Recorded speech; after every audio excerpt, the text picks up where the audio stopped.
الرحيم. صلى الله وسلم على الهادي الأمين محمد وعلى آله وصحبه وسلم تسليما كثيرا إلى يوم الدين. وبعد، ما زال حديثنا موصولا بعون الله وتوفيقه في التعليق على ألفية العراقي بسيرة النبي صلى الله عليه وسلم، حتى وصلنا نسبه الطاهر الزكية الطيبة صلى الله عليه وسلم. وقد مضينا على المتفق عليه، والآن سندخل في المختلف فيه، وهو من عدنان إلى آدم عليه السلام.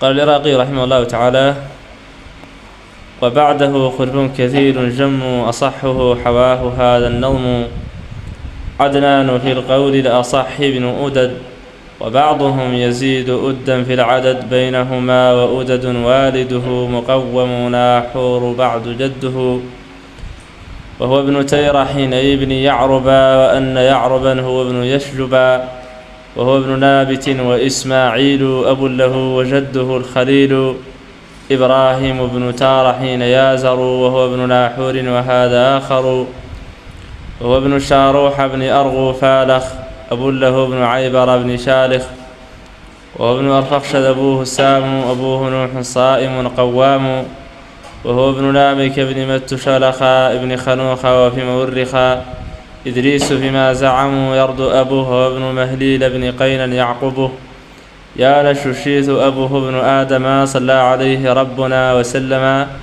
أما قريش فالأصح فيه جماعها، والأكثرون النضر، وأمه آمنة والدها، وهب يلي عبد مناف جدها، وهو ابن زهرة يلي كلاب، وفيه مع أبيه الانتساب.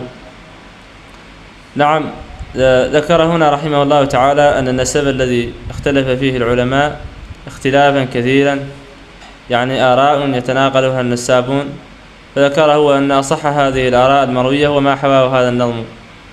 ثم ذكر رحمه الله تعالى النظمة الصحيحة في هذه الآراء. قال: عدنان في القول الأصح بن أدد، يعني أن عدنان فيما رواه أهل السير أنه عدنان بن أد بن أدد، عدنان في القول الأصح بن أدد، وبعضهم يزيد أدا في العدد، بعضهم يقول أنه عدنان بن أدد ابن مقوم بن ناحور.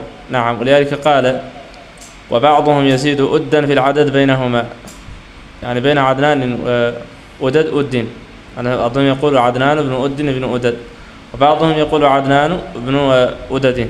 نعم، وعلى كل فأدد هو ابن مقوم، لذلك قال: بينهما وأدد والده مقوم ناحور بعد جده، يعني أن أدد ابن مقوم بن ناحور. نعم، ناحور بن تيرح وتيرح بن يعربا، وهو قوله ابن تيرح ابن يعربا، وأن يعربا هو ابن يشجبا، يعني يعرب بن يشجب، يشجب ابن من؟ وهو ابن نابت وإسماعيل أب له وجده الخليل، يعرب بن يشجب بن نابت بن إسماعيل بن إبراهيم الخليل عليهما السلام. إبراهيم بن تارح يازر، يعني أن إبراهيم عليه السلام أبوه تارح، وتارح ملقب اسمه الحقيقي آزر كما هو معلوم في القرآن، وقال إبراهيم لأبيه آزر، لكن لقبه تارح. نعم، تارح بن ناحور، وهو ابن ناحور وهذا آخر. نعم، وهو ابن شاروح بن أرغو فالخ، ناحور بن شاروح بن أرغو بن فالخ، ويقال ساروح ويقال ساروغ. نعم، أب له ابن عيبر بن شالخ.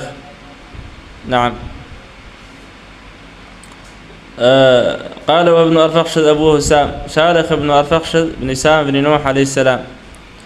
قال أبوه سام، أبوه نوح صائم قوام، سام أبوه نوح عليه السلام الصائم القوام، فهذه الصفات لنوح عليه السلام.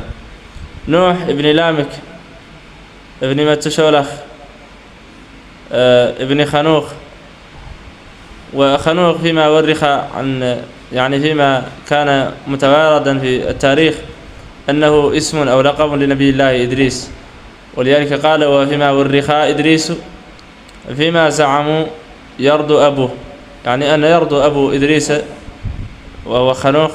نعم. ابن مهليل ابن قينن، قينن ابن يانش ابن شيث، شيث بن آدم عليه السلام.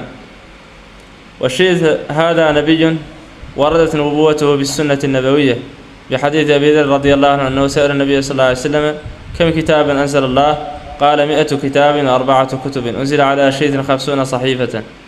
وهذا الحديث أخرجه ابن حبان في صحيحه. نعم. قال أما قريش فالأصح فيه جماعها والأكثرون النضر. قال أن قريش اجتمعت في فهر، يعني أن جماعها يعني أنها اجتمعت وتفرعت من فهر بن مالك، والأكثرون قالوا أنها تفرعت من النضر بن مالك، يعني نضر بن كنانة. بعد ذلك قال في نسب أمه صلى الله عليه وسلم: وأمه آمنة والدها وهب يلي عبد مناف جدها وهو ابن زهرة يلي كلاب وفيه مع أبيه الانتساب.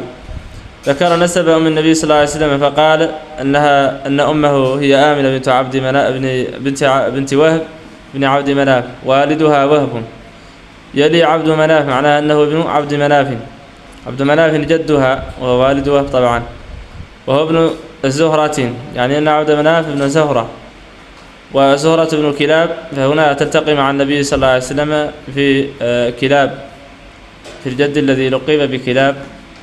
كلاب قد قدمنا أن اسمه حكيم. نعم. وفيه مع أبيه مع النبي صلى الله عليه وسلم الانتساب، وهو طبعا كلاب هذا جد النبي صلى الله عليه وسلم، فأمه آمنة رضي الله عنها تلتقي معه في هذا الجد. وكلاب لقب به لأنه كان كثير الصيد بالكلاب. نعم. والآن نتوقف عند ذكر مولده وإرضاعه صلى الله عليه وسلم.